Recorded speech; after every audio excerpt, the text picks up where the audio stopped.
Now, over the next 7 episodes, I'm going to take you behind the curtains and I'm going to show you what it really looks like to step into the CEO of your practice. I'm calling the Chiropractic CEO Code. The mantra here is I'm building something that works without me. This is the shift. The CEO doesn't just disappear, but they do focus on leverage. They invest time in vision, in team development, in marketing strategy, and in building systems that scale.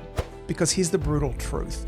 If you don't control your time, your practice will control it for you. I'm going to show you a simple system that chiropractors all over the world are using to carve out space for leadership, for growth, and for life without burning everything else down. I think you're going to love it. Good morning, good afternoon, and good evening, folks. Hey, welcome to another episode of the Marketing Your Practice podcast, the podcast where I have the pleasure of simplifying the marketing and the mindset so you, the chiropractor, can increase your income, your impact, and your enjoyment in practice too. Now, welcome to this special series on the podcast I'm calling the Chiropractic CEO Code. Now, over the next 7 episodes, I'm going to take you behind the curtains and I'm going to show you what it really looks like to step into the CEO of your practice. Not just the chiropractor, not just the adjuster or the technician, but the leader, the one who's actually steering the ship. And today we're going to start with something deeper than strategies or tools. We're going to start with identity. Because until you see yourself as the CEO, no productivity hack or system is going to make any difference whatsoever. So let me ask you something. Have you ever had one of those weeks where you have felt flat out? You're adjusting patients, helping staff, probably putting out a fire or two, maybe trying to squeeze in a bit of marketing or admin in between. And by Friday, you find yourself on the couch, wiped out, exhausted, but you're wondering, what did I actually get done this week?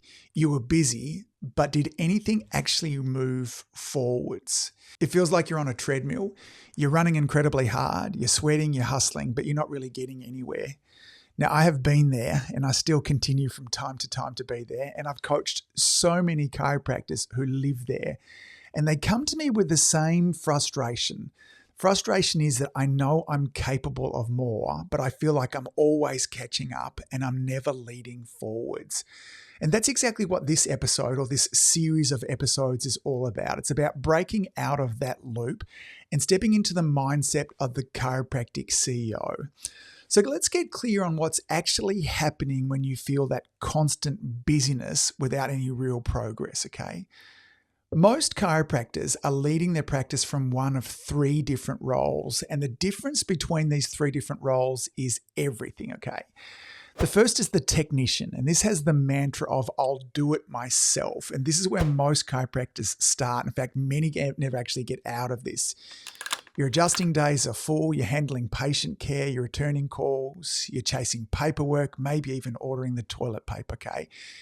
You believe that being busy equals being productive, okay? You pride yourself on hard work, and yes, you are getting things done and you are working hard. But here's the cost. You are the business, and if you stop, if you don't do it, then nothing happens, okay? And over time, this becomes a really nasty trap. You end up hitting capacity and you can't scale because everything runs through you. Now, the second role here is called the manager, okay? And the manager mantra is, I'll make sure it all gets done. Now, this one here is really sneaky because it feels like leadership, okay? You've delegated some tasks by now. You're possibly holding team meetings. You're overseeing people and you're juggling priority. But what you're really doing is you're coordinating chaos. You're still the one who's reminding the front desk to send the emails.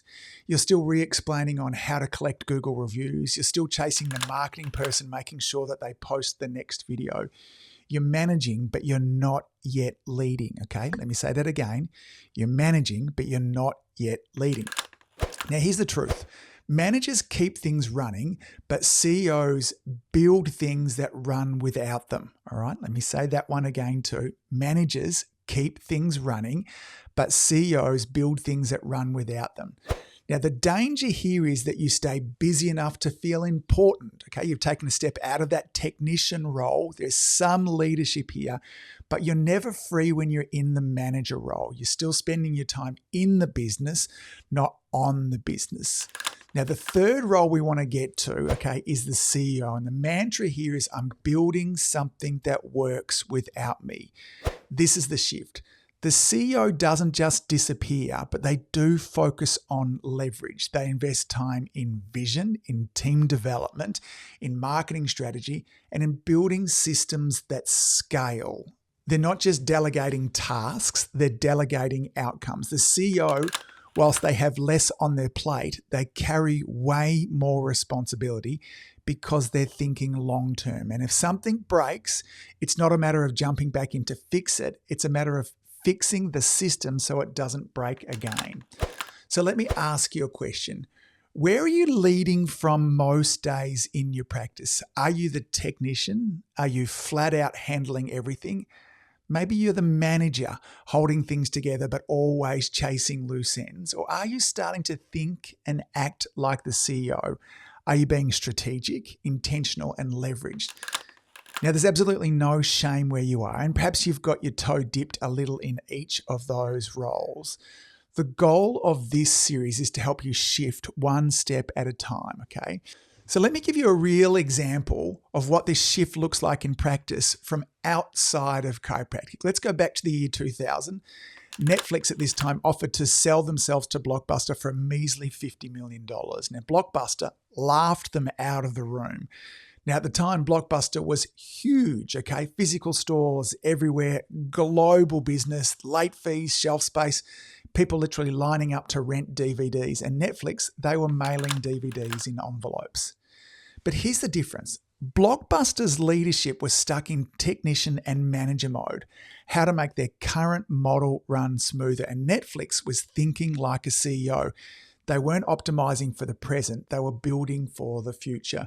Now, fast forward just a few years, Blockbuster now filed for bankruptcy, and Netflix is now a $200 billion company. Why? Because one company asked, what's the next move? And the other asked, how do we protect what we've always done? Now, I know your practice isn't a multi-billion-dollar tech company, but the principle is exactly the same here. If you're always in the weeds, adjusting and managing and reacting, then you'll miss the moves that matter most. And the cost isn't just business growth. The real cost is your time. We end up working late, we miss family moments, we never switch off. It's your energy, you wake up tired and you go to bed mentally with your head still in the practice. And joy, you lose the love for once that you had for really just helping people because now it just feels incredibly heavy. And that's what's heartbreaking. Many chiropractors think this is just what success looks like. This is what I've signed up for. That's the story they've been told. This is the grind. This is what I chose, and this is the price of owning a practice. But I want to tell you something different.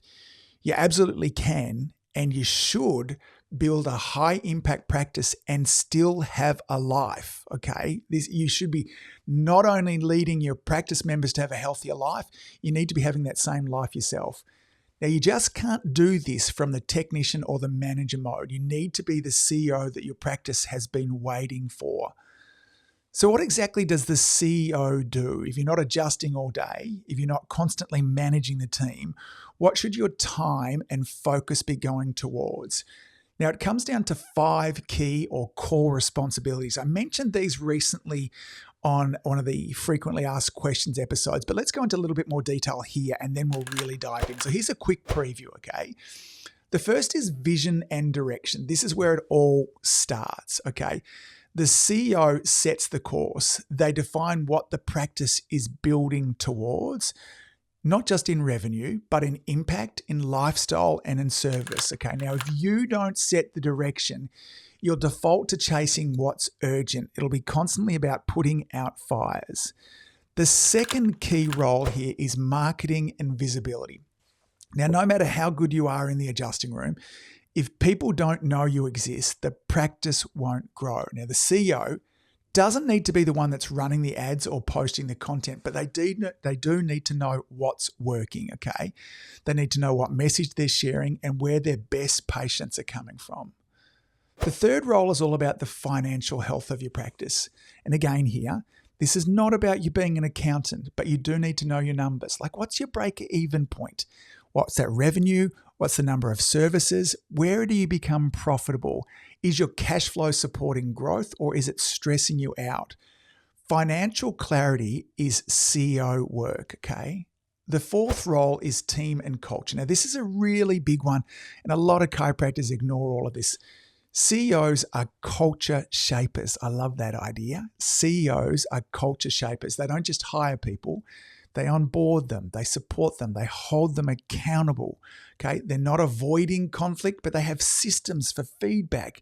They make sure that everybody is aligned around a shared purpose, not just collecting their paycheck at the end of the week. And the fifth and final role here is system and processes. This is how eventually you end up with a practice that runs without you. It's documented, repeatable ways of doing things, from new patients onboarding to team meetings to marketing execution. If it's not written down, it's not a system. If it's not a system, then it's hope. And it's very hard to build a practice and a life that you want based on hope alone, okay? Now, don't let this overwhelm you, okay? You don't need to master all of them this week, or maybe even all of them this year, but you do need to start seeing this as your real job description. The good news is, over the next 6 episodes, we're going to walk through each one of these step by step. I'll show you what to focus on, what to stop doing, and how to make progress even if you're starting with an incredibly full plate at the moment. This is your practice owner's blueprint. Think of this as your mini MBA delivered in real language for real chiropractors, okay? So now that you've had a taste of those 5 responsibilities of the chiropractic CEO, let me ask you something. What would it look like for you if you led your practice, okay? Not just run it, not in theory, but in practicality in your actual week.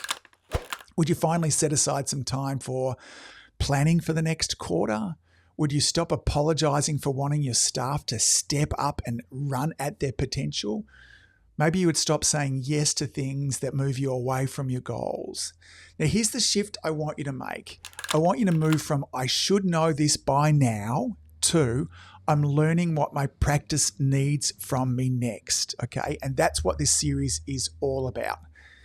You're not behind, you're not broken, you've just never been given the full picture of what leadership actually looks like. So take a nice big deep breath. You don't have to master it all today, but you do have to start owning the fact that your practice will only grow as far as your leadership does, all right? I'm going to say that one again.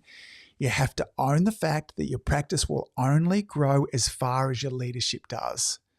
So let's bring all of this together, okay? If you've been feeling stuck, maxed out, and quietly wondering, is this all that there is? The answer is not working harder, okay? The answer is leading differently, okay? You're not just a chiropractor. You're not just the technician or the problem solver or the person who keeps it all from falling apart. You are the CEO, and the practice will only go as far as you're willing to grow in that role. So here's your action steps for this week. I want you to grab a journal, or maybe it's the Notes app on your phone, and I want you to answer these 2 questions for me, okay? Set aside 10 or 15 minutes would be plenty. Where am I still acting or operating like a technician or a manager? And what's one decision I've been avoiding that a true CEO would make? Spend some time thinking, contemplating about those. Now, you don't need to share these answers with anyone, but if you want to DM me your answers, I'd love to hear them and give you some feedback. And next week, we're going to dive into the first practical skill that every CEO needs to master, and that is time. Because here's the brutal truth. If you don't control your time, your practice will control it for you. I'm going to show you a simple system that chiropractors all over the world are using to carve out space for leadership, for growth, and for life without burning everything else down. I think you're going to love it. All right, folks, that's it for today. Thanks for all that you do. Keep saving lives, and I'll see you back here next week. Bye. If you've enjoyed listening to this podcast, you have to come and check out my Community Influencer Program. It's my monthly coaching program where we take all this material and I'll work with you to help you apply it, implement it, and systemize it. The Community Influencer Group Coaching Program is designed to help you increase your practice income, impact, and enjoyment. Join me over at anguspike.com/join. That's anguspike.com/join. marketingyoupractice.com/join. I'd love to see you there.